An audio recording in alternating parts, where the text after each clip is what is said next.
vamos ler Gênesis 1:1, por favor. No princípio, criou Deus os céus e a terra. Ok, agora vamos ler João 1:1.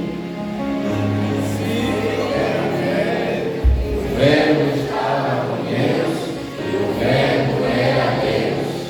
Palavra do Senhor. Podem retomar os assentos, por gentileza. Amados irmãos, eu quero, numa primeira instância, agradecer pela ousadia que a direção da juventude teve de organizar essa conferência. Por que razão agradecer? Os irmãos sabem que na nossa sociedade hoje, no mundo evangélico, fala-se pouco de Jesus e fala-se mais do que Jesus pode oferecer. E nós precisamos ter cuidado com isso. A igreja precisa falar mais dos fundamentos ou do fundamento e não daquilo que o fundamento pode oferecer. O cristianismo só existe, ou só é cristianismo, porque existe Cristo. E nós não podemos esquecer do fundamento e firmarmos a nossa atenção e a nossa fé naquilo que o fundamento pode nos dar. É tal igual nós olharmos para o que o Evangelho pode nos oferecer e não olharmos no Evangelho em si.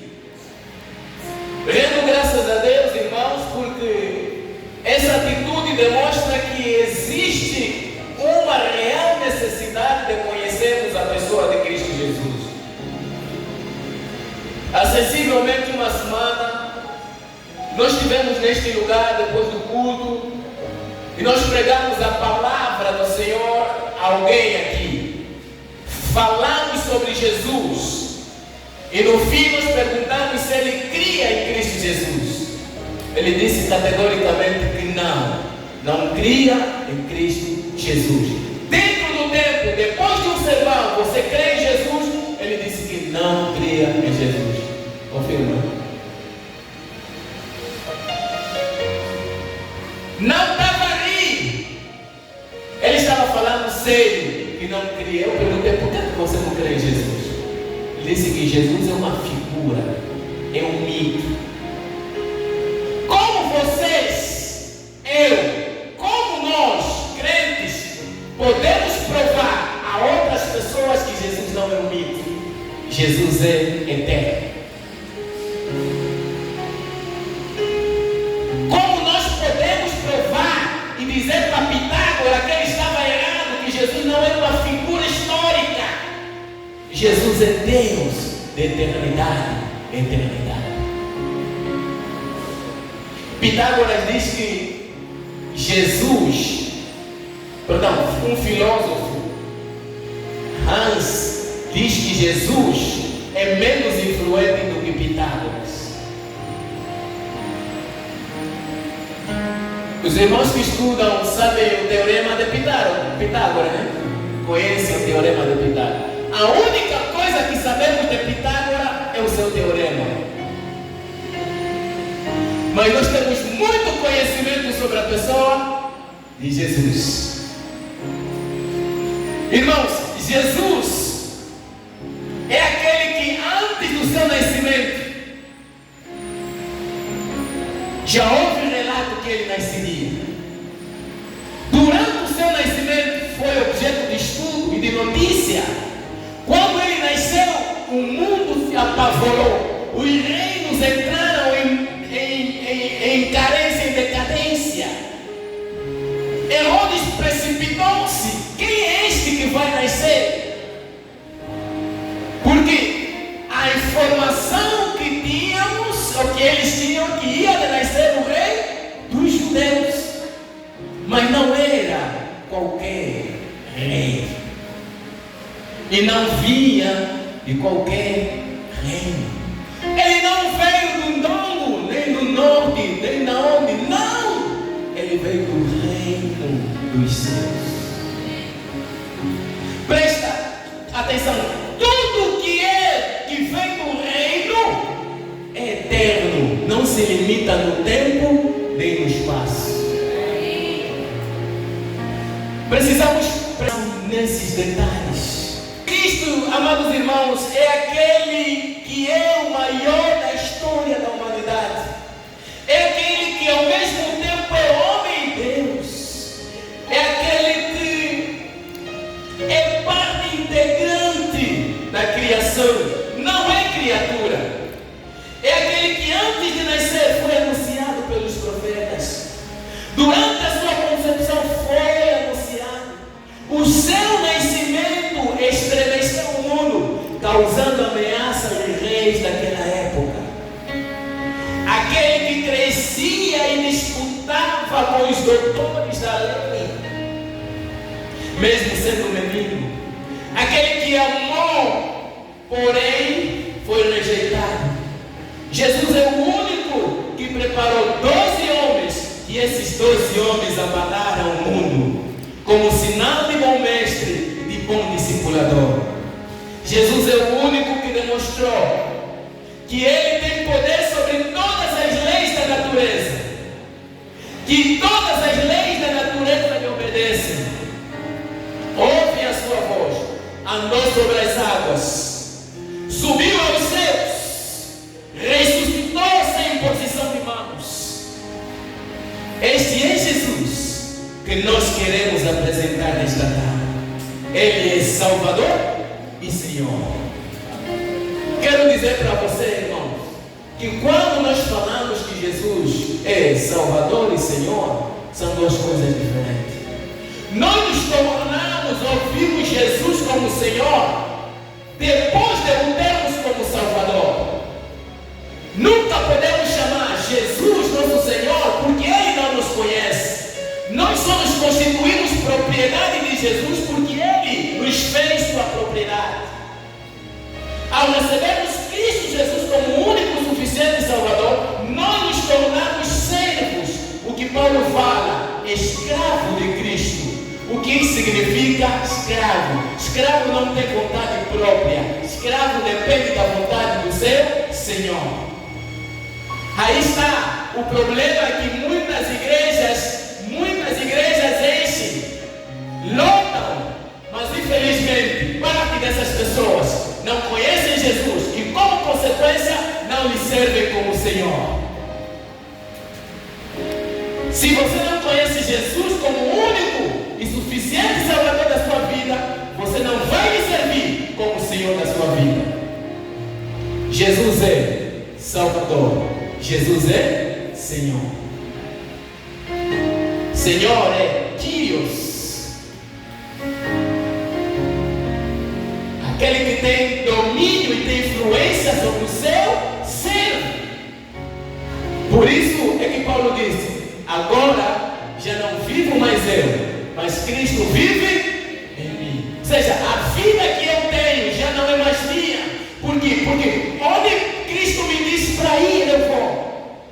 Em Atos há um texto que Paulo diz: eu estou pronto para ir para a prisão, até mesmo para morrer em nome de Cristo Jesus. A minha pergunta é: na dimensão de Paulo, você tem Jesus como Senhor?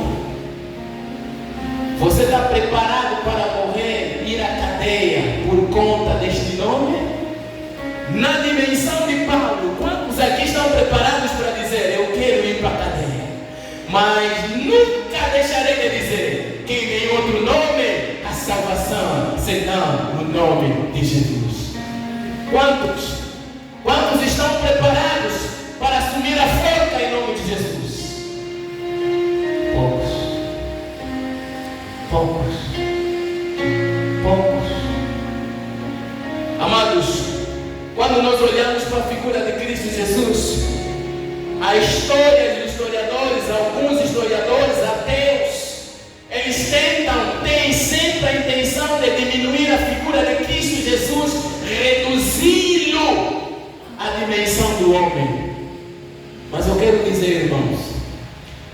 mas que eles tentam fazer isso, jamais conseguirão, porque Ele é antes que os homens existissem. Ele é fora da história. Jesus é fora do tempo. Mas quando, irmãos, olhamos para o texto que nós lemos, Ele é ontem, hoje, eternamente. E lemos também Gênesis capítulo 1, versículo 1. Porém, lemos também Gênesis João capítulo 1, versículo 1. E aí, irmãos, nós encontramos relatos da divindade, da humanidade de Cristo Jesus. Hebreus 13, 8 diz o seguinte: Jesus Cristo, ontem e hoje, é o mesmo e será para sempre. O que realmente Hebreus quer nos dizer? A única maneira pela qual podemos perseverar na fé correta é nos apegarmos ao fundamento. E eu pergunto aqui, amados irmãos, qual é o fundamento da nossa fé? Cristo Jesus ressurreto. Prestem atenção nesse detalhe, meus irmãos. Não se apeguem naquilo que Cristo pode te oferecer. Apeguem-se no fundamento da nossa fé, que é Cristo Jesus. Em vão seria a nossa fé se Ele não ressuscitasse. Irmãos, e não um grau menor para nos afastarmos dele. Pois quem não se apega a Cristo não conhece nada além de mera vaidade. Essa é a razão da nossa fé e esse é o problema que muitas igrejas jovens, adolescentes, papás e mamás estão enfrentando nos dias de hoje. Não se apegam no fundamento, mas se apegam naquilo que o fundamento pode oferecer. Por isso vem a tempestade, se afasta do corpo de Cristo. Lhe gosta, lhe fala mal, se afasta do corpo de Cristo, porque a sua fé não está firmada no fundamento que é Cristo Jesus. Por que o autor está a dizer aqui? O que o autor de Hebreus quer dizer? Quer dizer que antes de nós existirmos, Ele já existiu. Passaram-se tempos, eras. Cristo sempre existiu. Por essa razão é que Ele está dizendo que a nossa fé deve estar firmada em quem? Em Cristo Jesus, que é o fundamento. Amados, se nós firmarmos a nossa fé naquilo que Cristo pode nos oferecer no momento de tribulação, da adversidade, nós vamos deixar de confiar nele. Mas a nossa fé deve estar firmada em Cristo Jesus. Quando Ele fala que Ele é o mesmo ontem, hoje, eternamente, está a dizer para os reformados que Jesus não é um Jesus histórico. Está a dizer para os sensacionalistas que Jesus não é Papai Noel, que só lhe precisamos quando nós temos algum problema. Jesus não é histórico no sentido de que as coisas que Jesus fez no passado, hoje Ele já não faz. Não, o mesmo Jesus que curou a sombra de Pedro pode curar hoje. O mesmo Jesus que libertou o gadareno pode libertar hoje. E eu não estou a falar sem prova, eu estou a falar com provas. Irmãos, nós precisamos colocar a nossa atenção no Jesus bíblico, escriturístico, aquele que está na Bíblia, e não no Jesus que nós criamos na nossa memória, na nossa mente. No Jesus configurado em Papai Noel, está aflito, vai dar para maminar. Quando Ele te dá, você não abandona. Ou no Jesus histórico. Não, Jesus naquele tempo, Ele curou a sombra de Pedro, Ele deu vista aos cegos. Você precisa crer que o Jesus de ontem, de hoje, é o mesmo eternamente. Ele não mudou na sua essência, na sua natureza, no seu poder. Ele continua a ser o mesmo Jesus. É esse Jesus que nós precisamos carregar e testemunhar lá fora, que Ele é o mesmo ontem, hoje e eternamente. Amados irmãos, quero trazer aqui algumas verdades a respeito da humanidade de Cristo Jesus. Por que razão nós vamos falar da humanidade de Cristo Jesus? Porque existem heresias nos tempos de hoje, nos tempos passados, como nos tempos de hoje, que refutam a humanidade de Cristo Jesus. Entenda que ao refutar a humanidade de Cristo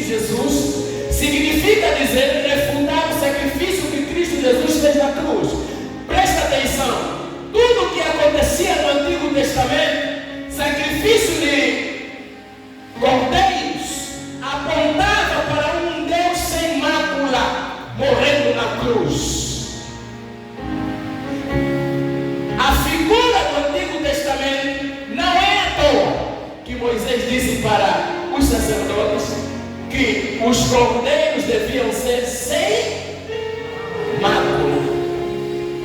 Por que razão devia ser sem mácula? Porque ele apontava que o sacrifício eficaz no Novo Testamento devia ser de alguém sem mácula. E esse alguém sem mácula é quem? Jesus, que nunca provou pecado. Portanto, existem pessoas, existem teorias, existem religiões, existem denominações que refutam Jesus como homem, principalmente os gnosticistas. Eles defendem a teoria de que Jesus não podia ser ao mesmo tempo Deus e ao mesmo tempo homem, porque a matéria, o corpo é mau. Se o corpo é mau, não podia ser um Deus Santo dentro de uma matéria, ou seja, um Deus Santo com um Espírito Santo dentro de um corpo mau. Por essa razão, eles defendiam que Jesus não tinha um corpo humano. Porém, nós conseguimos provar através da Bíblia que Jesus era humano. Número 1, ele nasceu de uma Virgem Maria. O processo do nascimento de Cristo Jesus foi normal como nos dias de hoje. Maria deu a luz. Gálatas capítulo 4:5 diz o seguinte: vindo porém a plenitude dos tempos, Deus enviou seu Filho, nascido de mulher, sobre a lei, para resgatar os que estavam sobre a lei, a fim de que recebêssemos a adoção de filhos. Ou seja, Jesus nasceu de uma mulher. Número 2, Jesus possuía um corpo humano, experimentou o sofrimento. Lucas capítulo 2, versículo 40 a 52. Assim como também ele tinha necessidades físicas. Por exemplo, ele tinha fome. Mateus capítulo 4, versículo 2. Tinha sede. João 19:28. Sentiu cansaço. João capítulo 4, versículo 6. Morreu, mas não ficou só na morte. Lucas capítulo 23, versículo 46. O que era desde o princípio, prestem atenção, 1 João capítulo 1. O que era desde o princípio, o que temos ouvido, o que temos visto com os nossos próprios olhos, o que contemplamos, as nossas próprias mãos apalparam com respeito ao verbo da vida. E a vida se manifestou, e nós a temos visto, e dela damos testemunho, e vos anunciamos a vida eterna, a qual estava com o Pai e nos foi manifestada. Que temos visto e ouvido e anunciamos também a vós outros, para que vós igualmente mantenhas comunhão conosco. Ora, a nossa comunhão é com o Pai e com o seu Filho Jesus Cristo. 1 João capítulo 1, do versículo 1 até o versículo 3.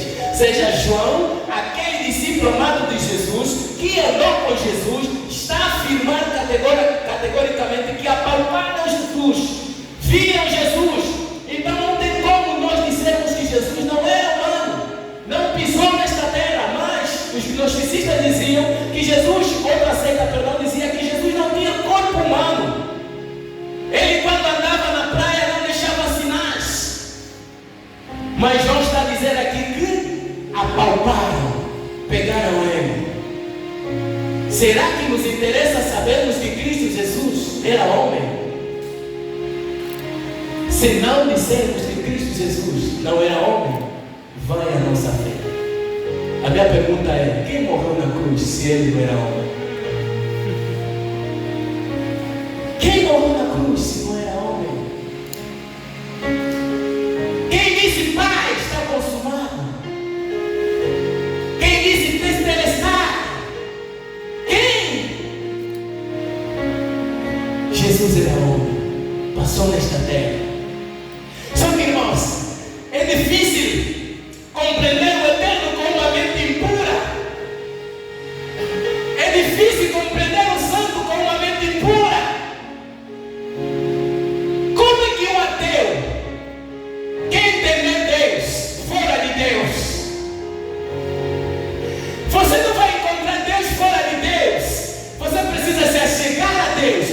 entender Deus.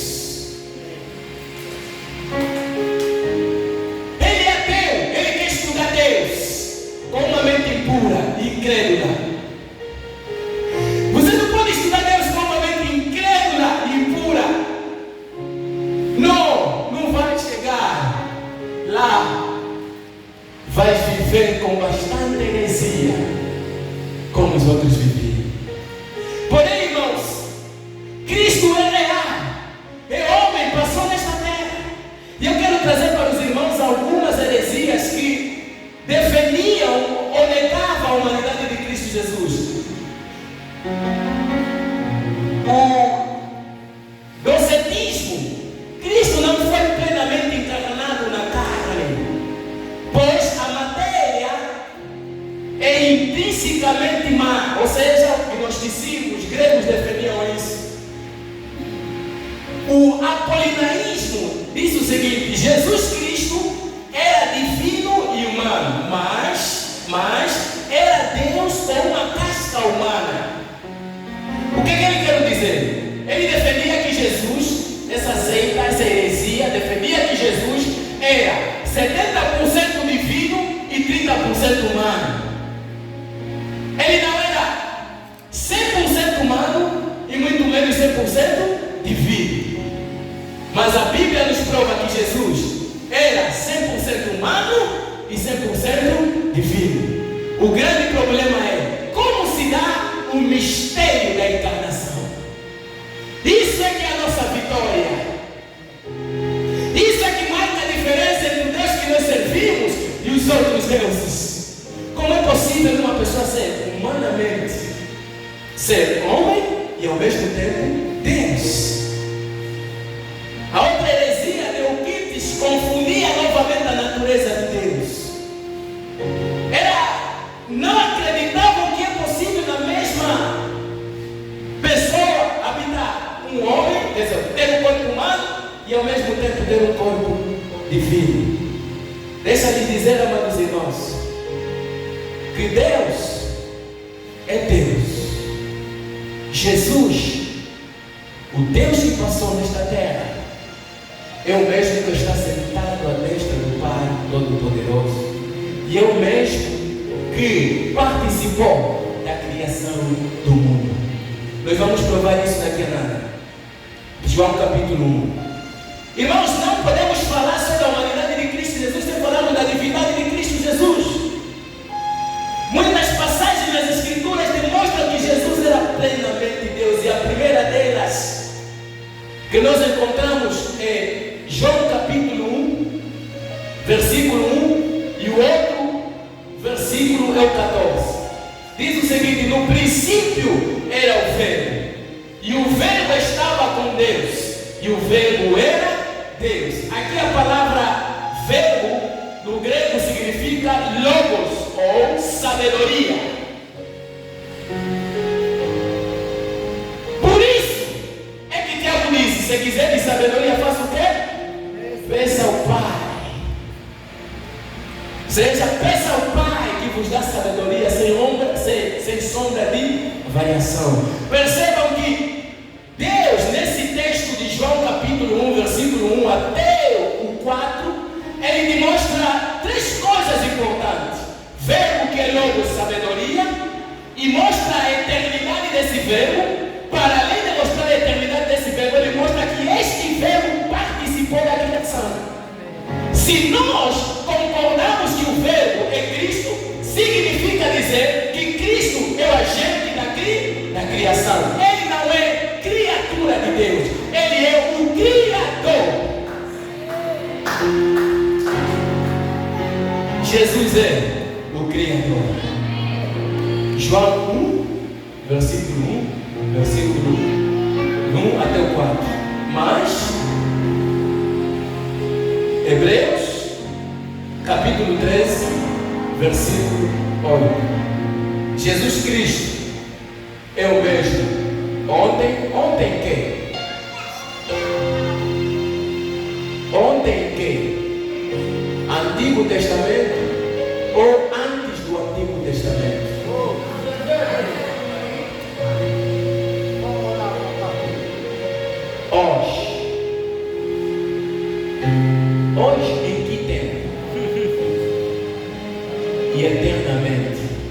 Sabe o que é que Paulo queria ensinar? Para te esclarecer a eternidade. A eternidade não se explica. Vou explicar para os irmãos perceberem. Se eu tenho 1 milhão de anos e tiro 10 anos, com certeza já não será 1 milhão de anos. Agora tira na eternidade alguma coisa. Não se tira nada. Ele é eterno na eternidade, a eternidade é eterna. Na eternidade não se tira nada, não tem tempo, não tem espaço. Ele é eterno.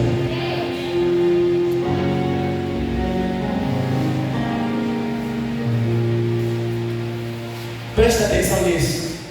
Eu aqui vou parar um bocado para bater fogo. Aqui. Ninguém jamais viu a Deus. O unigênito, ou Deus unigênito, que está no seio do Pai, é quem o revelou. Aleluia. Encontramos em João 1,18. Respondeu-lhes Tomé: Senhor, meu Deus e meu Senhor. Ou seja, ele, Tomé, aqui nesse texto estava dizendo Senhor, que do grego significa Kyrios, e Deus, o mesmo termo Kyrios. Ou seja, ele utilizou o mesmo termo para Jesus, é o mesmo termo que se utilizava para Deus. Ou seja, ao ler esse texto e ao ouvirem Tomé a falar para Jesus, as pessoas que entendiam o grego conseguiriam perceber que esse estava se dirigindo ao Deus que criou os céus e a terra. Jesus era Deus e ao mesmo tempo era Kyrios. Era Deus, ou é Deus, e ao mesmo tempo é Senhor. Abra comigo rapidamente, irmãos. Não quero deixar passar essa passagem. João capítulo 14. João capítulo 14, versículo 1 até o versículo 8. Rapidamente. Os irmãos me deram só 45 minutos. Então temos que ver se conseguimos fazer aqui rapidamente. João capítulo 14. Esse é um dos capítulos fantásticos da Bíblia. Jesus conforta os discípulos. E disse Tomé, versículo 5: Senhor, não sabemos onde vais. Como saber o caminho? E eles estavam preocupados. Tomé, grande Tomé. Às vezes o 6 diz, respondeu-lhe Jesus: Eu sou o caminho, a verdade, a vida. Ninguém vem ao Pai senão por mim. Versículo 7: Se vós me disseres, se vós tivesses me conhecido, conhecerias também o meu Pai. Desde agora o conheceis e tendo visto. Replicou-lhe Filipe: Senhor, mostra-nos o Pai. Isso nos basta. Mas presta atenção na resposta de Jesus. Depois eu vou voltar para a questão do Filipe. Jesus respondeu no versículo 9. Disse-lhe Jesus: Filipe, há tanto tempo estou convosco e não me tendes conhecido. Ficou ali? Não. Ele continua: quem vê a mim, vê o Pai. Aqui começou o problema de Jesus. Os discípulos começaram a perceber que não, esse aqui é de outro nível. Esse Jesus é de outra esfera. Como é possível? Quem me vê a mim, vê o Pai. Prestem muito bem atenção no que eu vou ensinar agora. No Antigo Testamento, no mundo judaico, ninguém podia se intitular de Deus. Por quê? Porque eles sabiam que Deus é o único que merece todo louvor e toda adoração. É o único que poderia ser adorado. Aqui Cristo Jesus está dizendo que quem me vê a mim, vê o Pai. Ou estava dizendo para Tomé e seus discípulos que eu também sou digno de louvor e de adoração. Eu também sou digno de louvor e de adoração. Jesus é Deus. Quando eu disse, mostra-me o Pai. Mestre, mostra-me o Pai.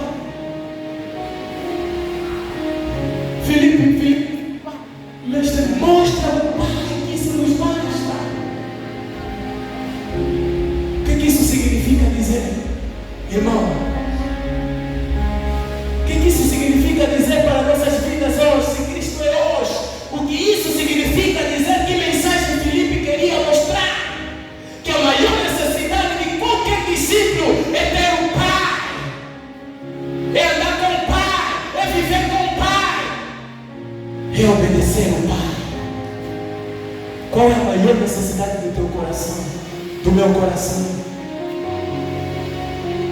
Qual é a maior necessidade hoje? Mostra-nos o Pai, que isso nos basta. Ou seja, não existe mais vida além do Pai. O Pai é a vida, é tudo. Igreja, se nos tirarem Jesus, nos tiraram tudo. Crente, se te tirarem Jesus, tiraram tudo. Não estou aqui, Maria Madalena ficava no sepulcro. Oh, meu mestre, o mestre morreu, o mestre morreu. Se fosse mestre, ela ficava angustiada, chorava, onde levaram o corpo do meu mestre, porque ela sabia que Jesus era tudo na vida dela. Jesus era tudo na vida dela. A divindade de Jesus, e ele mostrou que ele era digno de adoração. Jesus ensinava a autoridade divina. Prestem muito bem atenção nesse detalhe. Os apóstolos, os profetas,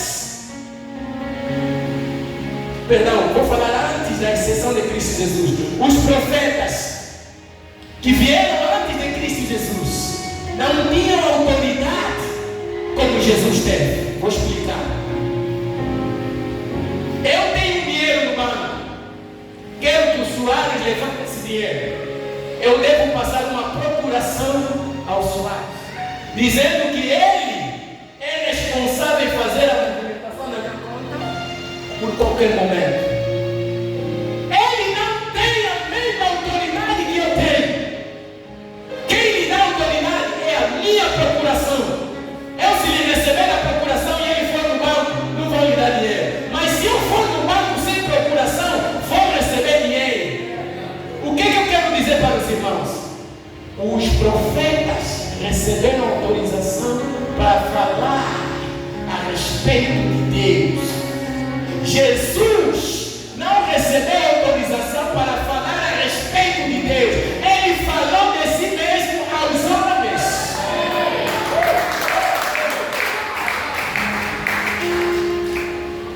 Jesus falou de si mesmo aos homens. Por isso é que depois do Sermão do Monte, a população ficou chocada. Que maravilhoso sermão é este? Nós nunca ouvimos os escribas a pregar assim. Ele falava com autoridade, porque ele é o dono da palavra, da verdade. Uma coisa é eu falar em nome de Jesus, outra coisa é ele falar no seu próprio nome. Jesus falava com autoridade. O ensino de Jesus efetivava a sua própria identidade. Mateus capítulo 16, versículo 15. Já falamos, Jesus aceitou a adoração. Jesus igualou-se ao Pai, também já falamos aqui. Algumas heresias que dizem que Jesus Cristo não é Deus. Primeiro, é bionismo. Jesus era um profeta extraordinário. Prestem atenção nesse detalhe, porque os islamistas ou os muçulmanos também defendem essa teoria. Maomé defende que Jesus era um profeta como ele era, um profeta extraordinário. Um profeta extraordinário, ou seja, numa galeria dos profetas, então pegam Jesus e colocam lá também no meio. Ele é um profeta, é mais um profeta extraordinário, que se identificava com os pobres, mas não era Deus, sendo filho natural de José e Maria. O adocionismo diz que Jesus era um homem tão submisso ao Pai,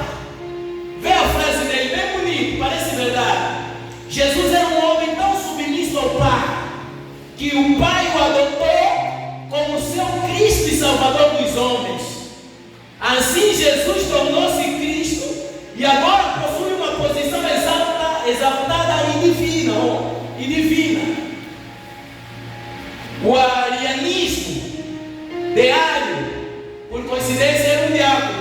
Diácono de Alexandria ensinava que Cristo era apenas uma criatura e não um Deus eterno. Eles usavam a linguagem ortodoxa, mas que não acreditassem na divindade de Cristo Jesus. Hoje existe Testemunha de Jeová e os Mármons que defendem também essa teoria.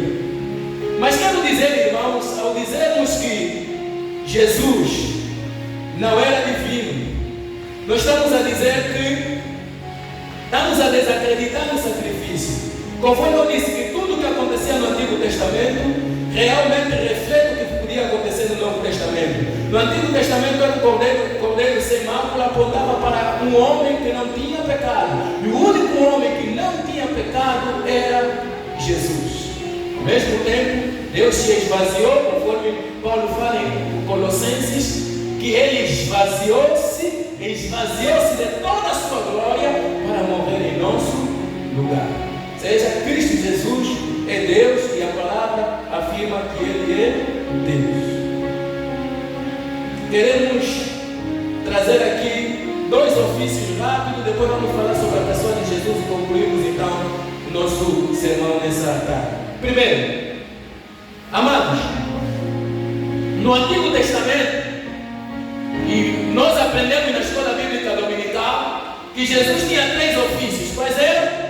Profeta, sacerdote e rei. Profeta, sacerdote e rei. No Antigo Testamento, essas 3 figuras eram predominantes.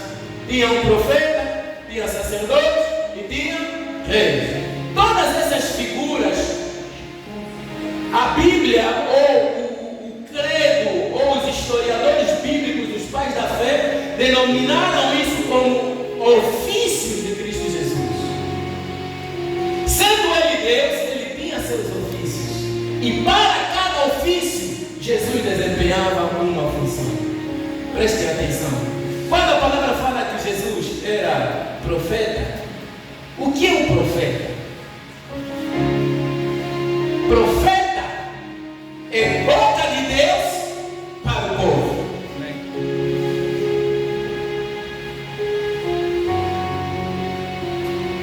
Profeta é boca de Deus para o povo.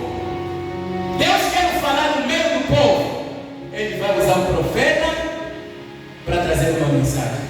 Cuidado, não confundam profecia com profeta. Amém. Nem todo que profetiza é profeta, mas o ofício do profeta é profetizar. E o que significa profetizar? Revelar. Seja, aquilo que está oculto, Deus transmite no seu povo, no seu profeta, e o profeta fala para o seu povo. Irmãos, enquanto eu estava a preparar esse estudo, algo muito forte o Senhor me levou a refletir. Os irmãos sabem que nos dias de hoje há mais pastores, ou seja, há mais profetas do que pastores. Profetas proeminentes do que pastores. As pessoas estão a correr atrás da profecia.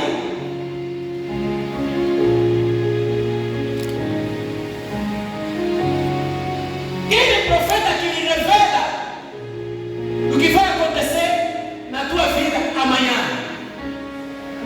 Mas só que, irmãos, olhando na história do Antigo Testamento, até João Batista, paramos só em João Batista, os profetas que Deus levantou, foi no momento de caos que o povo via distante de Deus. Deus levantou e eles trouxeram palavras de arrependimento para o povo. Com uma sociedade tão nefasta como essa, não levanta profeta para pregar contra o pecado da igreja, nem dos pastores que se corrompem. Os profetas só estão a profetizar benefícios da carne, deixaram de profetizar a verdadeira revelação divina. Entenda que Cristo tinha esse ofício e Ele profetizou não só a respeito da sua segunda vinda, como a respeito de alguns fatos também. Por exemplo, o texto que mais podemos ler, Lucas capítulo 13, versículo 33. Profeta tem a missão de transmitir aquilo que Deus quer para a sua igreja.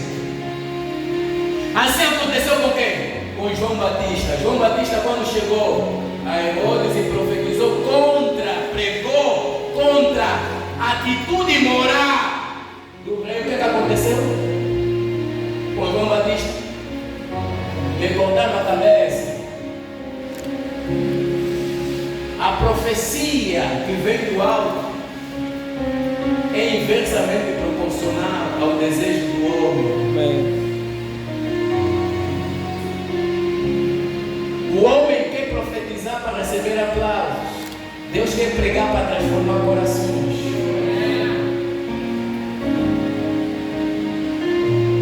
Então Jesus era profeta, Jesus também foi sacerdote. E o texto que me chama mais a atenção,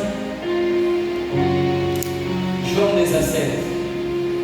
Jesus como sacerdote ou sacerdote no Antigo Testamento, se o profeta era a boca de Deus no meio do povo, o sacerdote era a boca, ou seja, era o indicado, o representante dos homens ou da igreja diante de Deus. O profeta, a boca de Deus para o povo, e o sacerdote era o representante dos homens diante de Deus. Vou trazer a figura do Antigo Testamento para depois irmos para João capítulo 17. No Antigo Testamento, durante um ano, o único que era responsável por participar do sacrifício, degolar um cordeiro, era o sacerdote. O único que era autorizado a entrar para o Santo dos Santos era o sumo sacerdote. Agora vamos pegar aqui, sumo sacerdote. Olhamos para Abraão, Melquisedeque. A palavra diz que Cristo Jesus é sumo sacerdote de acordo com a linhagem de Melquisedeque. Entenda isso. Qual era o ofício do sumo sacerdote? Quando o cordeiro era degolado, pegavam uma parte do sangue da expiação, levavam até o sangue, até a arca da aliança, denominado no expiatório, depositava o sangue que simbolizava o cordeiro morto sem pecado, para apaziguar a ira de Deus contra o pecado do seu povo. Prestem atenção, o sangue do cordeiro morto depositado na arca da aliança, que era o expiatório, que era a expiação. Expiação significa, ou seja, pagar ou acalmar o nervo. Jesus é o sumo sacerdote. A figura daquele sumo sacerdote tinha um certo limite, porque eles faziam aquilo uma vez ao ano, todos os anos. Cheirava sangue, pele a pele, cabeça a cabeça de cordeiro. Aqueles sacrifícios não eram eficazes. Porém, quando viemos para a nova aliança, o sumo sacerdote já não pegou cordeiro. Ele próprio se entregou. Ele é o sumo sacerdote, por isso é que nós dizemos, ele é a propiciação para os nossos pecados. Propiciação significa, ele é o elo que impede o nervo de Deus de cair sobre nós. Ou seja, quando Jesus olha para a morte e ressurreição de Cristo, ele diz: não podemos matar esse povo, mas quando for o sacrifício do Filho, eu vou lhes agradar.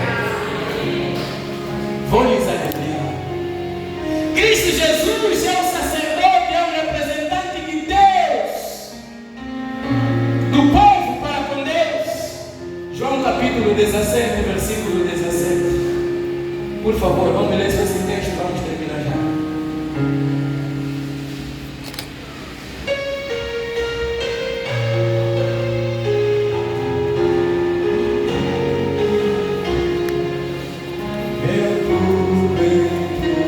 Diz assim a palavra do Senhor. Prestem atenção com o ofício de Jesus como sacerdote. E vocês já leram esse texto, muitos. Já meditaram nesse texto. Já leram todos vão. Já meditaram, memorizaram o texto. Mas eu acredito que o Espírito em algumas pessoas nunca lhes fez entender o texto como eu entendi. Não que eu seja o melhor, não que eu seja o mais alto, mas que eu seja o pequeno no meio dos meus irmãos. Mas entendam isso que eu vou ler aqui. João capítulo 17, 17. Santificai-vos na verdade. A tua palavra é verdade. Perdão, versículo 15. Não peço que os tire do mundo. Não peço que os tire do mundo, e sim que os guarde do mal. Eles não são do mundo comum, também eu não sou. Santificai-vos na verdade. Assim como tu me enviaste ao mundo. O versículo 20 é onde vai centralizar então a nossa mensagem. Cristo como sacerdote diz assim: eu não rogo somente por estes quem? Meus discípulos, mas também por aqueles que vierem a crer em mim por intermédio da sua palavra. Parte de todos que estão aqui, que creem em Cristo Jesus, foram resultado da oração de Cristo Jesus. Antes dele subir aos céus, ele intercedeu por você e ele intercede por nós continuamente como sacerdote. Entenda isso. Por isso é que você vê alguém que nunca lhe pregaram a palavra, ninguém lhe visitou, ninguém lhe convidou, entrou na igreja, recebeu Jesus, passou no exame batismal, hoje está testemunhando Cristo Jesus, porque antes de Cristo ir, ele orou por todos e por intermédio da palavra, onde crê em Cristo Jesus. Ele é o sumo sacerdote. Como sumo sacerdote, ele se entregou, se fez propiciação para os nossos pecados. Como sumo sacerdote, ele orou por nós, antes mesmo de você nascer de novo. Ele orou por nós. Isso é que me conforta, isso é que me segura. Quando eu olho para João capítulo 17, versículo 20, eu falo: meu Pai orou por mim, meu Deus dos céus. Sabe o que isso significa, meus irmãos? Você é importante para Deus. Você é importante para Deus. Você não é qualquer coisa. Você é importante para Deus. Quero concluir a minha mensagem nesta tarde dizendo: Jesus foi homem. Jesus é homem. O corpo não se desfez depois da ressurreição, antes pelo contrário, tomou uma nova forma, corpo glorificado. Por isso, quando ele ressuscitou, ele chegou diante dos apóstolos e disse: toma, vem, olhem para os meus braços, vem. Então, ele continua com o mesmo corpo e nós veremos ele a vir com este corpo. Aleluia. Então, quero terminar dizendo o seguinte: amados irmãos, as duas naturezas em uma só pessoa. Cristo é verdadeiramente Deus, Cristo é verdadeiramente humano, Cristo é uma só pessoa. Não é um bocado 70% divino ou 30% pessoa. Ele é pessoa, ele é humano e ele é divino. Nele duas naturezas distintas, divina e humana, claramente distintas e substancialmente diferentes, mas não divididas, não inseparadas e não inconfundíveis. Vamos concluir aqui. Para concluir, podemos dizer que Cristo, vamos para todos nós, Mateus capítulo 16, versículo 13 até 18, todos nós. Aqui nós vamos terminar. A Amados, para concluir, podemos dizer que Cristo é a rocha pela qual a igreja foi fundada. Cristo é a rocha. Jesus é a rocha pela qual a igreja foi fundada. Mateus capítulo 13, para terminar, quero ler esse texto, fechar aqui. Se tivéssemos que falar só da expiação, da obra expiatória de Jesus, levaríamos mais 2 horas. Mateus capítulo 16, do verso 13 a 18, diz o seguinte: Jesus, ouvindo isto, reclinou-se dali num barco para num lugar deserto à parte. Sabendo as multidões, vieram da cidade seguindo por terra. Desembarcando, viu Jesus uma grande multidão, compadeceu-se dela, curou os seus enfermos. Ao cair da tarde, vieram os discípulos de Jesus e lhe disseram: o lugar é deserto, e vai adiante